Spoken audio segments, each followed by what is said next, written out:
don't we start with who you are and what ENDER is? My name is Jim Griffin, and in 2002 I started a biodiesel company that was called ENDER, E-N-D-E-R, which is an acronym for Essentially Non-Depletable Energy Resources, which is a fairly accurate description of what renewable energy sources are. They're essentially non-depletable, but there's no such thing as a non-depletable energy resource, just as like there's no non-depletable of anything. We live on our planet, this is all we have, and we need to start taking care of her better. What is ENDER's newest project? After many years in various renewable energy disciplines, wind and solar primarily, I have come back to thinking about using these technologies in greenhouse agriculture. I met a guy in Hawaii in 2012, almost 10 years ago, who introduced me to aquaponics and a unique type of a greenhouse, and that's what we're building here. A zero net energy, 12-month of the year food growing operation in an urban setting. So this particular setting, this location is fairly unique. It is very unique. It happens to be in one of the most desirable residential neighborhoods, not only in the city of Columbus or the state of Ohio, but actually in the United States. I feel incredibly fortunate to be living here. And I feel very happy that my sweetie has allowed me to begin to take her house and turn it into something that's a little bit ambitious. What exactly are you going to do to this house? We are building a second story onto our little Grandview Heights bungalow that is going to feature a 48 by 33 aquaponics greenhouse and a multi-purpose room in which we can both take care of the produce we grow and a nice living space to boot. It's all going to be powered by a photovoltaic system, and it's going to be self-contained and off the grid. We are disconnecting from the AEP utility grid, except for when I want to dump excess electricity back into the grid, but otherwise we are going to be completely self-powered here for heat, electricity, and food. At least to a certain extent, a lot of our food. What stage of the project are you in now? We are in the final planning stages. My architect right now is preparing the final drawings. I'm about ready to put a deposit on our PV system. A contract has been signed for the new concrete floor for the new garage. And we are getting geared up to start taking down the existing garage, which is the first step of the whole process. And then from there, we start building up and then remove the second floor of the existing house. And that will already have the greenhouse built around it, and we can take it apart that way. We have to live in this house while we're doing it. We'll be able to do that. It's a type of a design which allows us to do all the exterior work without having to disrupt the existing house at all until the necessary time, and then we can get it closed in pretty quickly. But the objective is to get this built in a couple of months, it's very doable because it's not a complex structure. It's actually just 3 walls and a glass roof for all intents and purposes. So I have control of it, so it's on me to get it done.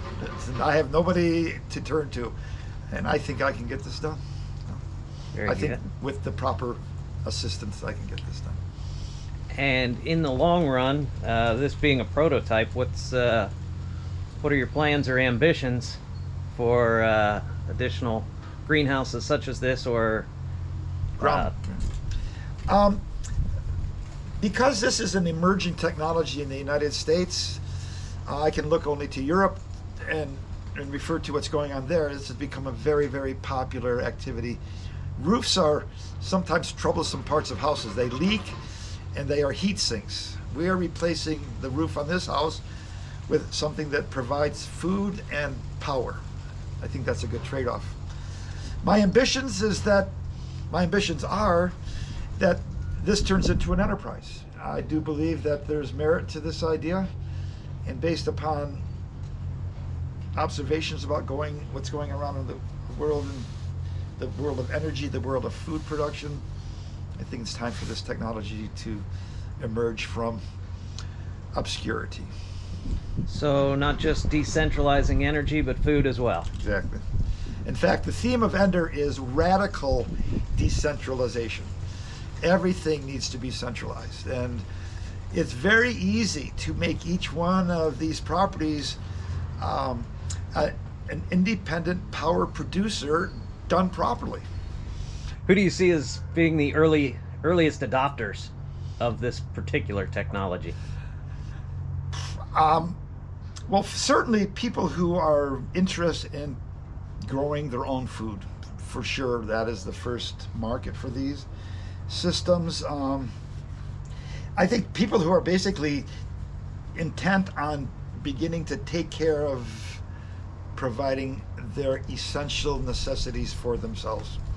Because I have lost all faith in this country's ability to do that. We don't have what it takes anymore for there to be a collective movement to begin to address some of these problems. This is definitely a bottom-up type of a thing.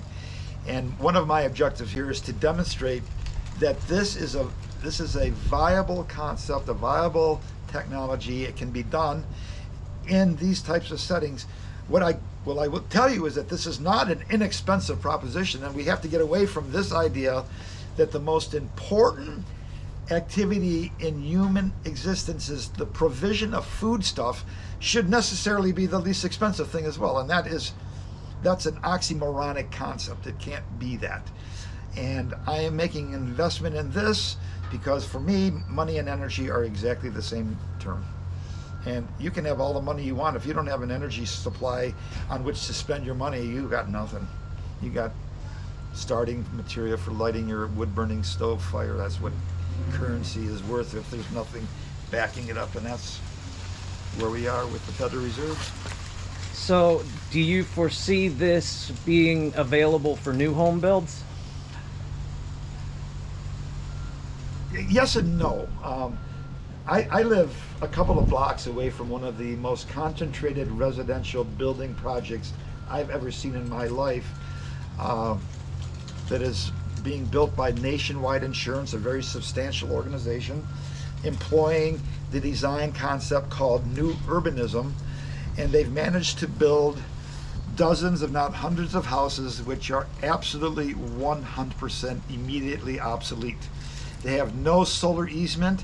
They have no way to be heated or cooled by the sun. They have no way to be electrified with a PV system. In fact, they are 6 feet apart, and that is not an exaggeration. And the wisdom of that so escapes me as to, I'm just done with it. I could care less.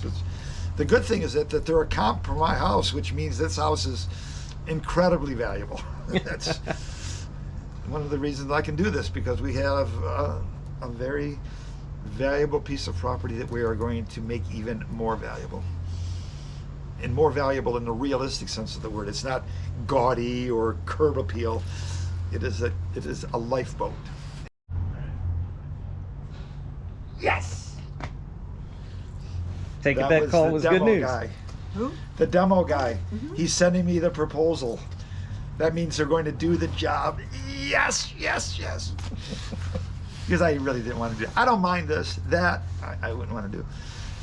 Yeah, it looks like it's a real live thing now. I mean, this is kind of like when we bought our first house in Dearborn, Michigan, and we were hardcore hippies back then, and it wasn't 24 hours we moved in that house that we had this gigantic pile of debris out the side window because we tore out the ceiling in the living room and walls, and it's that point, the first hole you kick through the wall, that's the point of no return. And I've kind of kicked the hole through the wall on this one because I got no garage anymore, so I got no place to go except for it. So demo begins here soon. What step follows that? The foundation for for the new garage. That's the absolute first thing that's got to happen. And I understand there's a couple unique things about the foundation of the garage. Is this still going right now? I started it back Oh, up. I saw. Yeah, yeah. We are installing a very what is the correct term?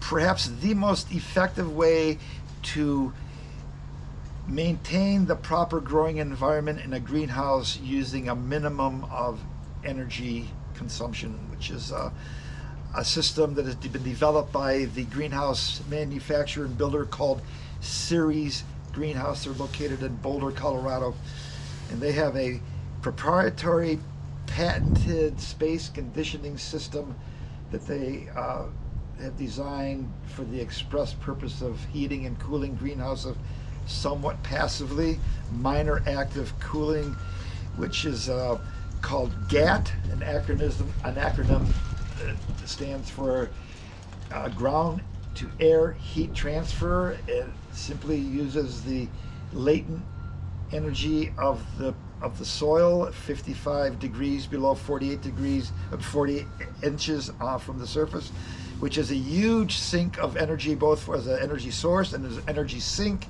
And by incorporating this technology into our greenhouse here, we will have installed the most effective means for providing the optimum growing environment in a greenhouse situation.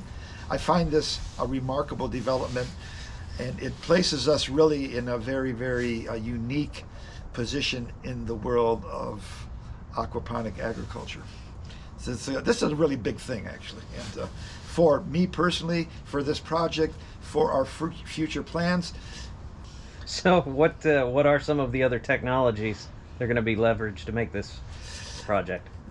We are installing a PV system for electrical generation, including a specific type of photovoltaic panel designed by the creator of this concept, Franz Schreier, which is a combination of shading device and a photovoltaic panel and solar water heater all combined in one device. And these louvers, or lamella as we call them, are suspended from the superstructure of the greenhouse, and they are able to be pivoted so that their incident to the sun is perpendicular as can be during the growing season. That alone is a unique feature because greenhouses have a tendency to overheat, not stay too hot. They are cooling them is the bigger problem, and by keeping as much sunlight out of them as we can, the more effective the whole system becomes. The greenhouse incorporates a deployable exterior insulating blanket, which in the wintertime is deployed to retain whatever heat has been stored in the greenhouse in that given day. We use supplemental lighting to extend the photo period so that we have equal growing season, equal daylighting 12 months of the year in order to do a 12 months of the year agricultural activity. That's going to be done with LED lights, which have become an incredibly effective way of lighting greenhouses. And the aquaponics system itself is a unique blend of aquaculture and hydroponics. We create a simple ecosystem that produces nitrogenous fertilizer through the bacterial decomposition of fish waste, which fertilizes the plants, and it's a continuous loop system, and once it's put in balance, it's pretty much self-sustaining. It takes a little bit of maintenance, a little bit of oversight, but once the system is put in balance, it's fairly self-operating. It's extremely profligate. It's capable of producing both fruits and vegetables, fruits being defined as cucumbers, tomatoes, peppers, etc., and vegetables being defined as lettuces, root crops, and the such.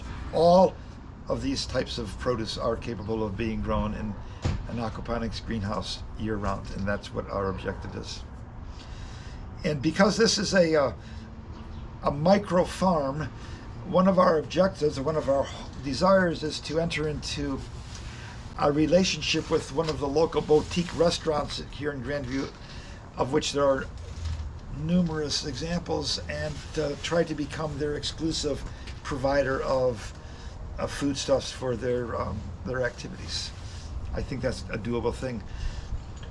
So clearly not on top of your house, but is this would this greenhouse concept be scalable? Absolutely, it's scalable. In fact, we're in conversation right now. I am in conversation right now with an old wind turbine colleague who farms substantial acreage in central Illinois, and we are in the initial planning stages of converting 2 hog houses into aquaponic greenhouses. They're 100 feet long. They're a very nice sized commercial greenhouse for aquaponics, and definitely a very high probability this is going to be done. And it'll be done with very little change to the overall design and concept, correct? In fact, these hog houses, as long as they are oriented properly, could not be more ideally configured for an aquaponics greenhouse retrofit if you designed it that way. They have exactly the kind of roof structure that can be augmented to incorporate the elliptical lens, which is the glazing surface of an aquaponic or an ENDER greenhouse, if you will. We are calling these an ENDER ASG, an ENDER Aquaponic Solar Greenhouse. That's the technical term that we're going to use to describe these. Yes, and they're absolutely. We put them on second floors because in urban environments, especially in a place like Grandview, there are no places to grow any kind of substantial garden on these plots. We do the best we can on our little farm, and we've grown a lot of tomatoes and we eat a lot of what we grow all the time, even today. But could we sustain ourselves on this? Absolutely not. We can do that with this greenhouse. We can grow enough food and fish in here. We could actually feed ourselves all year round with what we grow in this greenhouse. I might get a little tired of tilapia. Possibly we can put some prawns in some of the deep water canals for aquaponics lettuce cultivation. That's being done in some places. We'll see how that goes. All kinds of possibilities. Well, and you can always trade tilapia for chickens. I'm pretty sure you know a guy. The long-term plans are ultimately to make these plans available to consult to build these very greenhouses. Absolutely. We're going to establish our company to be the ultimate source for aquaponic greenhouse, whether you want just the plans, you want assistance, you want us to come and build it, we will do it any way that fits into your plan. My objective personally is to teach people how to do this, because I think that learning how to do this from the ground up is the most valuable way you can learn about this technology. And we will be more than glad to lend whatever assistance you might require in order to succeed in building one of these structures. What's kind of interesting about this design, it's fairly straightforward. It's not a complex building.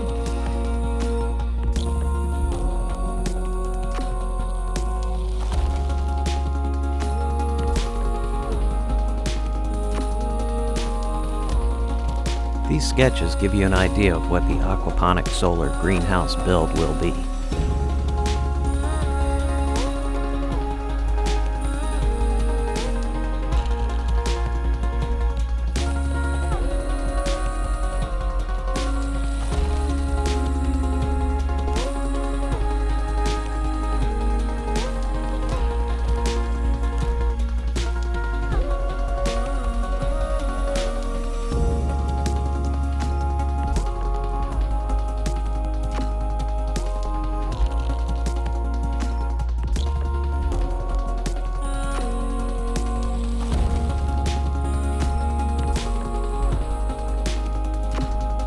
Thank you for watching our first video on the ENDER Aquaponic Solar Greenhouse build.